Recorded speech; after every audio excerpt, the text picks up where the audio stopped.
Okay, now we're dealing with chapter 5, which deals with multiple blocks. It's the same equations, the problems are a little bit more involved.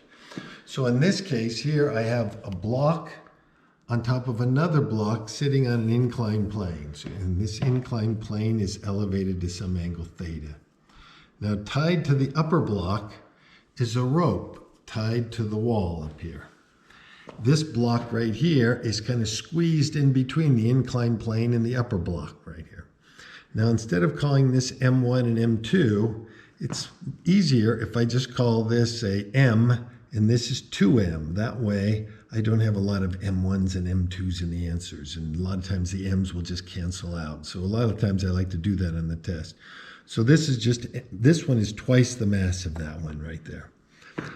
Okay, and now what I want to know is I want to get the case. I want to know what does the friction, the coefficient of slipping friction or kinetic friction have to be so that this thing will slide down at constant velocity. That's what I want. And I'm going to assume that the roughnesses of this surface and the roughnesses of that surface are the same. That doesn't mean the frictions are the same. It means the roughnesses are. So I'm going to assume that the mu k of this surface and the mu k of that surfaces are equal, and that way I don't even need subscripts. I only have one unknown right here. This could be wood on wood or rubber on concrete or steel on wood or something, but they're all the same. These two are the same roughnesses. Okay, so what I want to give is the mass, and that this is twice as much, and the angle theta, and that they're both the same mu k's. But I don't know it. That's what I want to find. What is the roughness of these two surfaces have to be so that this thing moves down at constant velocity? Since it's moving with constant velocity, there is no acceleration in this problem.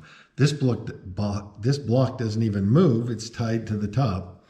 This one will just slide down. Now, I don't care what happens when it leaves it. We're just looking at this section where it's sliding below it right here.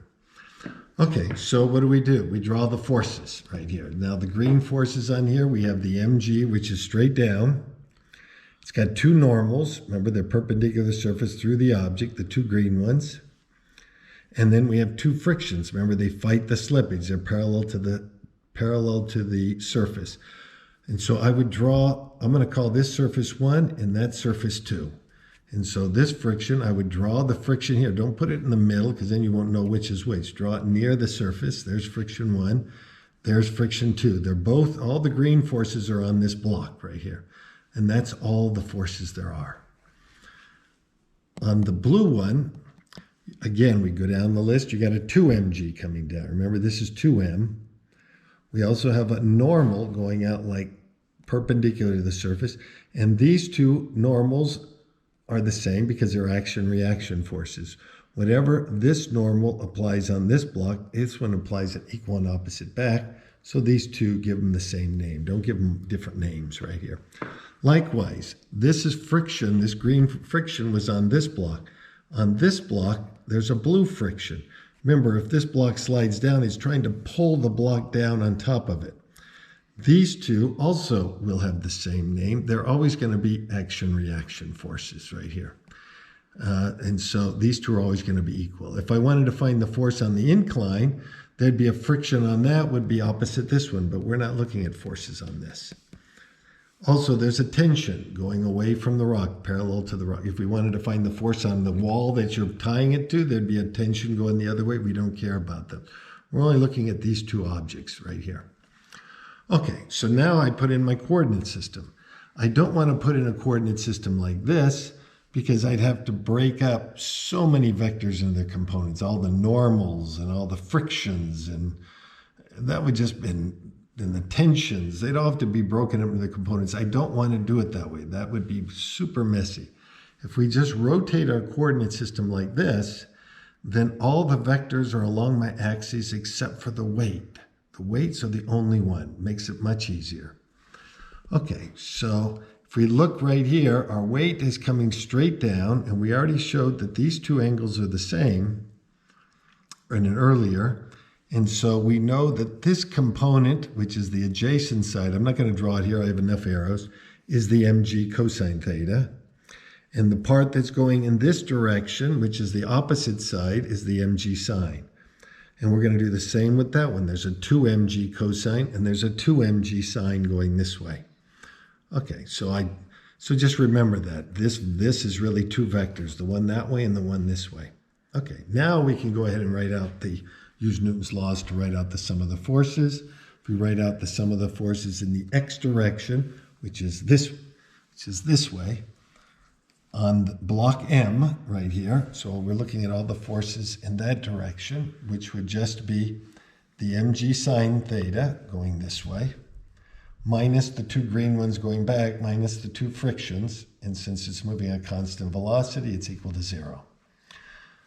Now, if we look at the forces in the perpendicular direction, in the y direction, we got the forces this way, which is n1 minus n2, minus that component of the mg, which is the mg cosine theta, and that equals 0.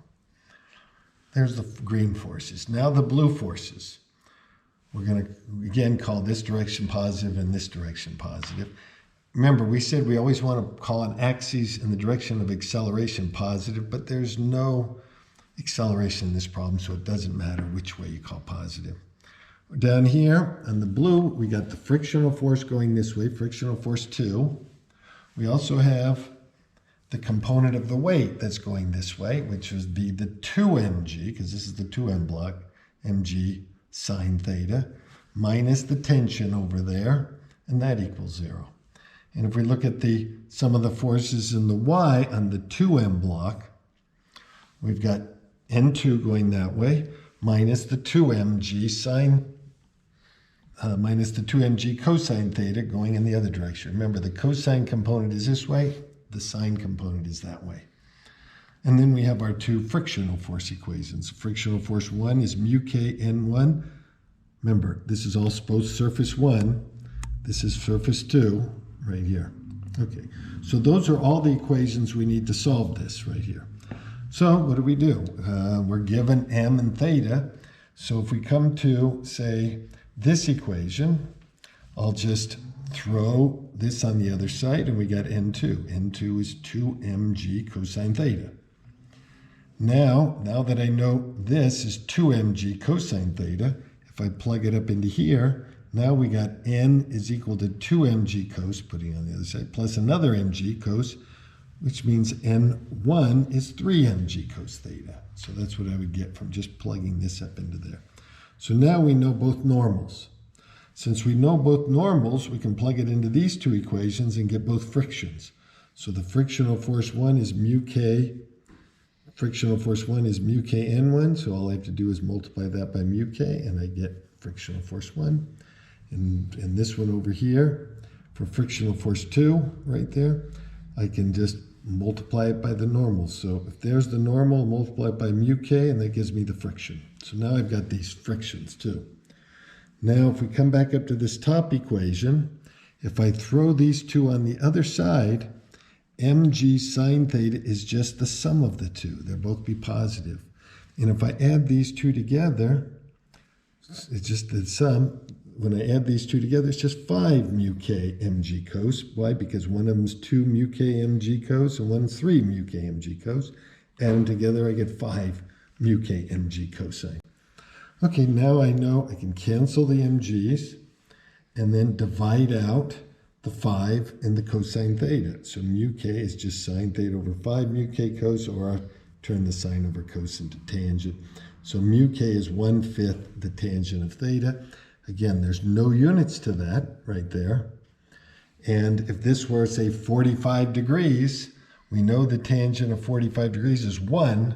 So that would mean mu k, if mu k was 0.2, that's 1/5, this block would just slide down at a nice constant speed right here. And you could see if the inclined plane were flat, this would be 0. And it would never move right there because mu k, that would be 0, and even a frictionless surface wouldn't get it going right here. So so this thing should be unitless right here. Okay, and so there's the answer for mu k right there. I guess that's it for this problem. We'll look at a little bit more detailed one next time.